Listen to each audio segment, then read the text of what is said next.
we haven't really touched on your radio, have we? We haven't really gone into detail at the beginning. We did speak about it earlier. Okay, I just want to quickly go back on the radio aspect. Yeah, you see, like I said, for someone like me who's looking to get into radio as well, but obviously, whenever I see BBC Radio, all of these radio setups, it's like. For me, again, I overthink it. I'm like, all of these buttons, how am I going to operate it? Like, Don't get me wrong. I can't believe I'm pulling my heart out while she's laughing at me. I can't believe I'm sorry. I can't believe it's all love. It's banter. It's banter. No. But you know what? I get it because it does. When I first started, don't get me wrong, I didn't have a clue. I didn't have a Scooby-Doo what I was doing, guys. Yeah. But look at me now. Please do check it out every Thursday, 8 to 10 p.m. Underground Music Show, hublabradio.com. But I was literally, what do I do? Where do I click? Only thing I knew was where to put the USB stick in and then maybe turn it on. But literally, I've got the best mentor. Big up Mr. Blue. And it's not as difficult as it looks, guys. And I think for anyone that's looking to get into it and if they're really serious, don't hold back. Go get a Dex and just, get some tunes off someone if you can, or just download some of it onto your laptop and just, you can probably YouTube how to use a Dex. It's that easy. It's not really that difficult. I mean, if you want to become the next David Guetta, that'll probably take some time and honing of your DJ skills, but it ain't that difficult. And in terms of actual budding DJs that are out there that may be looking for a platform to have a show, to hone their talent, to get out there and be playing more music, the Hub Live Radio is always looking for DJs. We're always looking to expand. So if you want I want a job. If you want a slot, then please get in touch. If you want a slot, please get in touch. Holler at me and I can put you in the right direction. How do I send in my CV? How do I send in my application form? Send it to me. Or I got a good CV. Or contact the we'll talk. The management through hublaveradio.com. But we'll talk after because we're always looking. At the moment, we're mostly looking for female DJs because we haven't got enough female DJs. You want to balance it out? At the moment, there's just me. Big up Figs, Nev G, big up Nev G, and I want to say Empress Dems. I think it's just us four at the moment. I don't think there's anyone else. If I have forgotten anyone, I do apologise, but I'm pretty sure it's just us four females in the moment in a big old collective full of man. You get me? So we need to get some females. So if there's any female DJs out there and you're looking to come and hone your talent and you need a platform and you need a slot, come. We're always looking for people. So come get involved, man. And literally we're all a big family. We all have so much love and support for each other, and we'll all be there to help you. And we're always looking for people. So come join us, man. Sounds like what made you get into radio? And it's a two-part question, by the way. Two-part question, yeah. What made you get into radio? And two, what do you love most about working in radio? Like the more you work in radio. I think it's something secretly that I've always wanted to do. I just never told anyone. It's just one of those things, innit? I think sometimes you've got to keep certain things close to your chest, certain cards close to your chest. You don't need to really be telling everyone what you're thinking of doing. But I think the reason why I never did it or never thought about going into it is because I've always got that little voice in the back of my head saying, "Oh, you might not be good enough. What if it's too difficult? What if?" So I just never done it, and I'll be looking at these female DJs that are friends of mine that I've got into it, and I'm like, "Miss, I could do that," and I'm thinking, why don't I? And then it's mad because when Empress Demetria came to me and was like, they're looking for DJs and they said, would we like a slot? And I was like, bruv, are you having a laugh? Like, yes, let's do this. Because I was literally, it's like the universe answered my prayers. It's like somebody was listening somewhere. One of the ancestors was like, yo, we need to get Jennifer on a radio station. And it's like, even because I've been singing for, as I said, over 20 years. And I've done so many radio interviews myself. I've been on radio to perform. I've been on sets on radio, done cyphers on radio. And literally, I think the first time I went on radio, I was probably about 19, 20. So, because that's just after I released my first. Yeah, I don't tell a lie, I'm telling the truth. I was just double checking, fact checking in my mind. But yeah, Jeff Purple King, I don't even know if he's still on radio. This was Luton Radio back in the day. And he played like my first EP that I dropped for free download, which you can still get for free download on my SoundCloud. So go check it out. It was one of my first releases. But yeah, so I think over the years, because of the fact that I've done so much in terms of being on radio as a guest and as an artist, I kind of knew how things worked, and I always wanted to do it myself, but just didn't know how to get into it, didn't have the funds, didn't have, there's all sorts of different reasons, that was surrounding why. And then when this opportunity got put in my lap, I was like, I'm not going to turn it down, and I'm really glad that I didn't, because here we are. Yeah.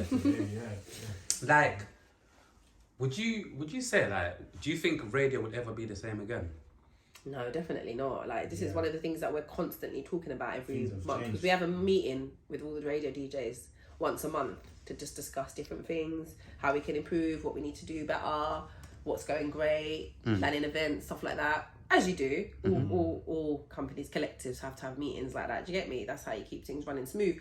But even that is one of the main topics and things that we discuss on a regular, how, times are changing and how the digital age has changed everything, and how, because even the other day, my mentor, DJ Mr. Blue, was saying to me, he's giving me just some advice and tips. And and one thing I always say to artists as well is you got to be able to take the rough with the smooth, and you got to be able to take good criticism with bad criticism. Because if someone's giving you bad criticism, it doesn't necessarily mean that they think you're bad. It just means that they care about you, they love you enough to tell you where you're going wrong, and they want you to be better. So you got to be able to take it on. I remember when I was a lot younger, I used to get so upset when people would give me bad criticism, and it's like, you're taking it personal, and it's not a personal thing. They want you to be better. They're telling you that because they want you to improve. And he was like, listen, when you're on radio, try not to be having too much conversations together, because it don't look professional. You need to be putting your best foot forward. You need to be interacting with the crowd. If you're having a joke, you need to make sure you're interacting, making sure that the listeners feel like they're involved in the joke. Otherwise, they're going to be seeing you laughing and they're thinking, what's funny? Do you know what I mean? Which makes a lot of sense. So, that's why I would say no. It's never going to be the same again, because back in the day, when you thought of radio, you just thought of this little box with an aerial, and you turn it on, plug your earphones in if you want to listen to it with an earphone, or you just listen to it through the speakers, and that was it. There was no visuals. You couldn't. You had to imagine what was going on in the studio. Like, I'm from the days of Deja Vu, when people were recording the show on tape. I would record shows on tape, and I would have to pause it when the adverts came, and then press play when the adverts stopped. All of that, you don't have to do all of that anymore. Do you know them way there? And you had to just imagine what it was like when, the DJs was describing to you what the studio was like. Oh, we got this guy here in the studio, and he's wearing this, and he's looking like this, and he's got these creps on. Nowadays, you don't need to do that, because people can see you. Yeah. So it's forever changed the game, and it's like, even nowadays, people are so much more concerned with how they look and how things look. So it's definitely changed it forever, and I don't think it will ever be the same again. But I don't think it's a bad thing. I think it's changed for the better, and it's made it better because, it's more, you think so? Yeah, I think it's more interactive. Yeah. Just like anything, I think that's how the podcast was born. Do you know what I mean? Because technically, a podcast is just a radio show that you can see. Because back in the day, you listened to people on radio talking. Yeah. You've got like the politics show on BBC Radio 1 or something where they talk about politics. My dad used to love that. Or that LBC Radio, all they like to talk about on LBC Radio is politics. Politics, I used to hate it. I'm not really a politic geek, but my dad was. And so, he'd have that radio station on all day, drive time, then one's on the way home from work. But that's basically what it was. But now the only difference is now you're listening to people and talk about stuff, but you can see them. Yeah, that's the only difference. And that could never be a bad thing, because it's just it's beneficial to the viewer and the listener, because now they can see as well as hear what's going on. And even now it's opened more doors in terms of like bringing people on to the show. So I just think it's definitely a positive and rather than a negative. Why don't you like politics? Why don't I like it? It's not that I don't like it. It's just I'm not. I think it's a bunch of shit. It's just a bunch of bullshit. It's just heavy, and it's just like I don't trust any of them. I don't trust any of them. I don't trust their moves. I don't believe them. A bunch of fucking liars. They never tell the truth, and they have never got the civilian. The people like us, let's say, the layman, I don't know what other word to use to describe us, they've never got our best interests at heart. Do you know what I mean? It's always the people with the money that I'm going to tell you something. Looking to help. Do you know what I mean? And that's sad, and that's why I can't rate it. So I mean, I'd keep up to date. Don't get me wrong. And I've always voted Labour. I don't know whether that's a bad or a good thing, but I've always voted Labour. I'm gonna pour my heart out. Yeah.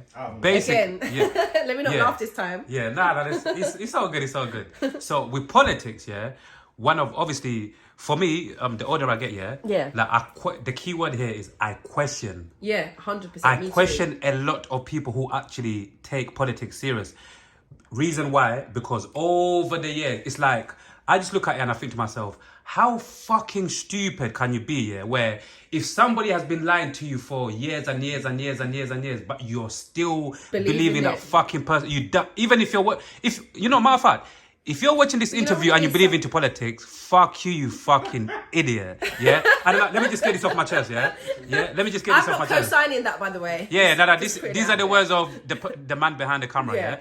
Reality TV words, not mine. Exactly. And another reason why, by the way, another reason why I don't really even another reason why, again, like I said, with politics, it's like, I'll be honest with you. Of course I would like, to believe in some of them or whatever, yeah? But over the years, they've lied. Come on, man. They've lied way too much. I think when it comes people like yourself, because I'm sure that there's loads of people out there that probably share your same opinion. Of course, there's many. But I think it's because of the fact that it's very hard. They make it hard to understand for the regular guy that's just reading the tabloid Sun newspaper, and then also because of the way that they word things, and they make it so that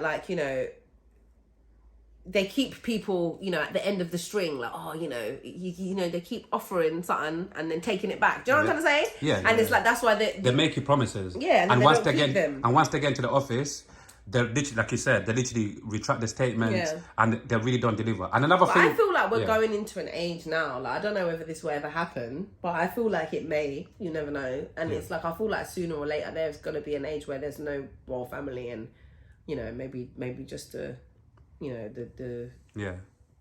just the politicians running things. Because I really don't know what the point of the royal family is anymore, to be honest. Yo, listen, they're already running it. The Queen does nothing. Do you know what I mean? In a real sense. She's dead, by the way. I mean, I'm sorry, the King does nothing. Do you know what I mean? Like, in a real sense. He's on his way as well too, by the way. But that's a different story. That nigga gone, nigga. I'm joking. No, we're all gonna die one day. Let's keep it real. I'm not dying. I'm not chatting shit. Just make sure you live your best life while you're here. Yeah. Even quickly before we move on, going back to the politics. Yeah. I'm just I'm not gonna say anything crazy. I promise, guys. The only reason why, another reason why, you see, like as a black man, a lot of people obviously see, Asians. We've got an Asian Prime Minister and I think an Asian mayor, whatever. Yeah. And obviously people that have private conversations with, obviously a lot of them say like it would be nice to have a black prime minister, it would be nice to have a black, mayor. My thing is, once again, well, I want to get you those advice. There has been one recently elected, and I'm gonna kick myself. I don't want to see none of them. I don't want to see a black person be a black prime minister there's one or mayor. Been elected because I'm so traumatized. Somewhere in London, I can't remember whereabouts, but it's like maybe I want to say like South London somewhere. There's recently a black guy's been elected. Is that the guy that they was calling like the UK version of Obama or something like that? I don't know whether they said that about him, but he's been elected the mayor or something, or he's an local MP. Local MP or something. I can't remember his name, but so it's not far off happening. I don't think. Yeah. But I don't know whether or not that necessarily would mean that any change. Yeah, and a positive change. But then I would hope for that. You know what I mean? Because usually when things like this happen, they've got their best, our people's best interests at heart, because they're one of us. So that's what you would hope for. Do you know what I mean? So we never know. Again, I'm usually when Barack was elected, I mean, he was great, and I was a fan of Barack. But then there was even things that he didn't do so great. Do you know what I mean? Because at the end of the day, it doesn't matter what the color of your skin is. We're all only human. Do you know what I mean? And if you're gonna step into these types of arenas, you're gonna. It's not easy, and I can imagine it's not an easy job to have. Like, do you know what I mean? Running a country. Come on now, it's gonna be mad. And then there's, you've got to take into consideration that even though you're the face and you might have the title, there's so many other people that are invisible that we can't see, that are speaking to him or her in their ears, telling them what to say, tell them what they can and can't say. So that it's not just that one person that's running things, it's a team. Do you know what I mean? And that's what we don't get. So a lot of the time we put all this wholeness on and all this pressure and all this faith in this one person, when really it's a big organisation that's really running things, and that's what you have to take into consideration a lot of the time. I feel they all plot against each other. Definitely. So dog eat dog. It's a madness. That's why they have so many. I'm not even so negative, because I'm a pretty positive person. Like, on a regular basis, and I just wanna make this perfectly clear. Like I said, for many years, when you've been seeing the same thing, eventually you're gonna get traumatized or lose faith on that particular thing, right? Yeah. And that's why, even like I said, for many years, even I don't want to talk about it too much. Like I've got even like I've written like a little short movie of like the first black prime minister in the UK. Yeah, how we need the idea. We need to get that out there. The idea of how it would be. Yeah. Yeah, you need to get that film out there. Get that into production. But I'd like to see that. Yeah, but I'll be honest with you. Like again, as years goes by, I feel like. Again, seeing all of these guys going in a line. I don't even want to see a black prime minister. Because I feel like once he goes in there as well, he'll sell out too. Yeah, hopefully not though. That's why I get what you're saying though, and I see why you're saying that. But hopefully not. I would hope that they wouldn't, because there is one politician that I like, and I met her once. She was at my what do you call it over here? In America, they call it graduated. Yeah. But when I finished school, I don't really know what you call it over here, but I guess you could say it was graduating. And when I finished my school studies, so just before I started college, and you get your NRA over here, don't you, when you finish year 11 and you finish all your A levels and your GCSEs. So she was at my end of year ceremony. Diane Abbott, do you know who Diane Abbott is? No, she's a Caribbean lady, black lady. She's a politician. Yeah. She's Labour as well, and she's bad. And most of her what area is she from? She's not East. Is it East London? Or is it? I think it might be West. Or maybe I'm not sure. I don't want to get it wrong and say the wrong area. But she's from London, and I'm pretty sure that she's Labour. Yep, I remember. And she's an amazing. She recently got into some altercation with another MP, because I was reading about it in the Metro. Yeah. Where he basically said some things about her, and he said some racist terms about her, and he basically had to apologise. Yeah, he called her some names. And he said some things, but then he tried to reword it and say that he didn't actually say what he said. Oh, that's but he didn't actually use. I don't think he actually used the words like the racist terms, but it was what he said. Whatever way he said it, it came across racist. Yeah. And sexist to a certain degree. Yeah. And I can't get on board with that. And I'm backing Diane all the way. And I think that she does a lot of the time, because she's black and because she's a woman. That's a double whammy, isn't it? Because nobody likes it when a woman's got a loud voice.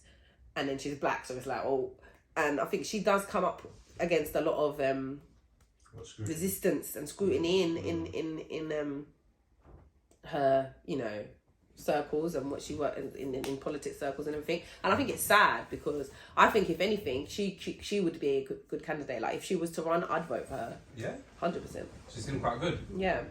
And people just want to see, a chance to see the changes rather than just hear people talking about it. Exactly. Yeah. There's so many talk. I mean, you can sit down and listen to their shows. There's like talks where we're going to be doing this, that, and so forth, and then wait. Because even I watched one recently with Richie Sunak on it, and I never watched the actual program, but it was a clip that someone put up on Instagram, and it moved me to tears, because this guy stood up in the audience to talk about the fact that there's so many people that have now been diagnosed with long-term conditions based on the vaccine. So they've had the vaccine. We knew that was coming, but but this guy is now like he's I can't remember what it was that he had, bless him. But the vaccine is kicking in, yeah. No, yeah. So he's had it, and now he's got this condition, and it's a life. He's got this for life. And he was basically saying to Rishi, like, what are you gonna do about it? Where's our like, because they should be getting some sort of compensation for the fact that they've taken this thing which you said was going to, technically we had to take because it was going to make us better and it's going to stop us from getting whatever it is that they're claiming is out there. And now I'm getting something else from the vaccine that you gave me, that you told me I was. So it's like I literally was moved to tears, and there was other people in the audience piping up while he was talking, and because they also share his same story, like I've got this, I've got that now, and he didn't have anything to say. He didn't even answer my man's question, and then another guy because he kept trying to answer. Rishi kept trying to answer, but he wasn't actually answering the question. And then the guy was like, "No, but why? What are you gonna do about it?" And then this other guy, I don't know, maybe he's like his protector, I don't know. Yeah. He stood up and was like, "We're gonna answer those types of questions at the end. Can we stick to the topic?" So I was just thinking. Can I tell you something as well? Yeah. Like I get a vibe. A lot of politicians, they give me like this vibe of like, I'm only here for a short time, not for a long time. So I feel like that's why probably a lot of them do. Yeah, 100%, because they're getting the money, and exactly. And even like, what's her name? Sunak and them man, they're rich already. They're millionaires anyway. I hear best stories. My sister told me about what's the one that only lasted like a certain amount of hours. Theresa May. No, Lizzie. Liz Truss. Liz Truss, yeah. But apparently, even though she only lasted that amount of time, she's still gonna get the same amount of money that they would. I Bruv, heard that as that's. well. I was like, that's mad, and That's fraud. you didn't even last like that's 5 fraud. minutes, and you're still gonna get. It's all that basically money. like a jackpot, isn't it? It's Madness, basically like a that's jackpot. why Soon they're as like, you- yeah, look, I'm just here for the money, so you know what I mean. I'm just gonna make it look good. I'm just gonna make it look good. Do you know what I mean? So we need somebody that's not in it for the money, that's in it for the people. Yeah. Sadly, that hasn't happened yet. Before we move on from that's- politics, that's yeah? a hard one. Yeah, before we move on from politics, yeah? Do Big you up be- anyone who follows politics as well. Come on. Do you believe the world would be better without politics? Or It or regardless of how fucked up, how twisted certain people are in politics, I don't think it's that still it ever good. could, because it's always been, you know, because there's always got to be some structure Yeah. to life, and you know, human beings are reckless. You know, you can't just be letting, you know, not all of us are. You know what I mean? Like we need some sort of organization, and True. do you know what I mean, to live in life. And I mean that's why I'm all for like, instead of there being one ruler. I'm all for there being like more of a consensus, like we all like, you know, which is why we have the system when we vote and all this. But that's, you know, I want to see more. I don't even know if that's I want to fair. see more females take control. I want to see more females 100%. take This is why I've control. been bigging up Diane Abbott. Do you know what I mean? But it's like, I feel like that's something that's always going to be there, because even in the days of like, you know, the Greeks and the Romans, there was always some sort of hierarchical system and structure. And I mean, I don't think there has to necessarily be one main figure of power. I think that we could all collectively run things well if we was to all, you know, meet up and come to some sort of Agreement. and I think mutual and I understanding. think most people generally want the best for others. Do you know what I mean? Yeah. And we all want to live a nice, peaceful, comfortable, happy life. Do you know what I mean? We don't want to stress and I assume. yeah, well, I so do assume. I. And Yeah. it's like, I think it's just one of those things that's always going to be, it's always going to be apparent in life, which whatever way you look at it. Do you know what I mean? It's just that the sad thing is that because of the way that human beings are, there's always going to be corruption. And at the end of the day, in life, you can't have good without bad. So The yin and the yang, like people love to say, yeah. People Like- like greed, people like- like power. Yeah, like the Exactly. sweetness, yeah. Just on a random one, yeah. Who was the last person to really, really make you upset, and are you still pissed off with them? You mentioned this one before. Sometimes it's good to ask people certain questions.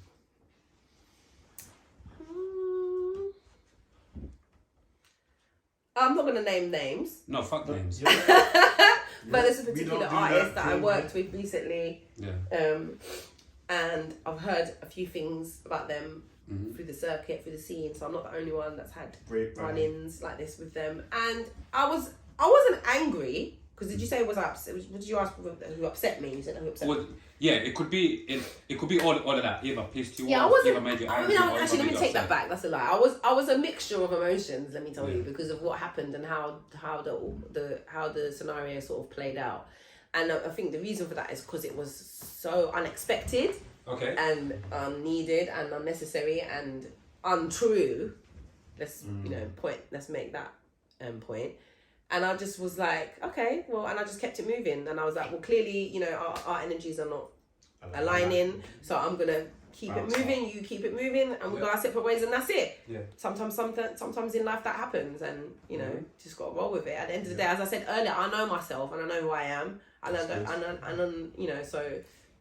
It didn't. For a hot minute, it did make me feel a certain type of way. But then I said, why are you even wasting your time thinking about this? And why are you even allowing it to affect you emotionally? Because at the end of the day, you know it's not true, and you know that this person is just deflecting. Yeah. Do you know what I'm trying to say? Mm-hmm. So it's more about them than me. Do you know what I'm trying to say? So. Yeah. I get you. Yeah, I hear you. And obviously, before we go to the last part of the conversation, yeah, I just want to also talk about touch on your music again, yeah. Like for the rest of the year, like how many songs? How much are you looking to drop to give So people for new the music? album, for the I'm a Piano album, I still haven't even decided on a name. Yeah. There's so many things that I'm still working on. But like, we've decided on 10 tracks in total. I was supposed to be releasing a track every 2 weeks, but we figured that was a bit too difficult. And my man's in Thailand now, like living his best life. So I have to wait for him to get back. Has he moved? Oh, he's there on holiday, yeah? Yeah, he's coming back. He's coming back. Cool.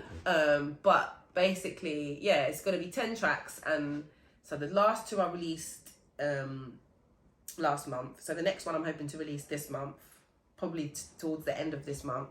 And then maybe once one track every month. Hopefully, if I can keep up with that time frame. But I think that's enough time to get the tracks done. Because there's 2 tracks that I've sort of semi-finished. One's written and one's recorded. I've done a rough vocal for it. Just need to go into the studio, get the vocals perfected, and then he just needs to mix and master it. And then that probably will be April's release. That one's called Sometimes, so look out for it. Sometimes. And then I'm working on another one which is called Deeper, and I've written the song. I'm just still working on melodies and stuff. So yeah, I mean, it's in the works, guys. So yeah, just keep a lookout for it. Yeah, but do you have like any dates or no at the moment? Apart from the end of April, I'm looking to drop it probably last week of April. Yeah. Probably like May bank holiday time. Yeah. And who would you like to collaborate with in the music industry, man? Like say certain name, man. Anyone from the underground, someone who's popping, some names to just put out there. Dennis Ferrer. If you're watching this and Yeah. you need a house vocalist, you want to make another banger like Heard You Say, holler me. Yeah, man like him. I mean, Sinead Harnett, she's an amazing vocalist, and I've what type of music does she make specifically? Obsessed with her since. What type of music does she make? Like R&B, okay. soul, that type of vibe, neo soul, even Cleo Soul, another artist I would love to work I love with. Cleo. Yeah. There's a new band that I just recently have been listening to, Jungle. I don't know if you heard of them. They made that tune, Casio. Yeah. They're amazing. Literally every single one of them can sing. I just love it. And then they have a band, so like there's like the lead vocalist, and then they've got like drummer, lead guitarist, bass guitarist, 3 backing singers, but everyone's singing, and it's like, oh, it's just so good. Just go check them out. Their latest single, I think, is called Route 64. Oh, it's a banger. Love it. But yeah, those types of people, I'd love to work with them. Yeah. Oh, good.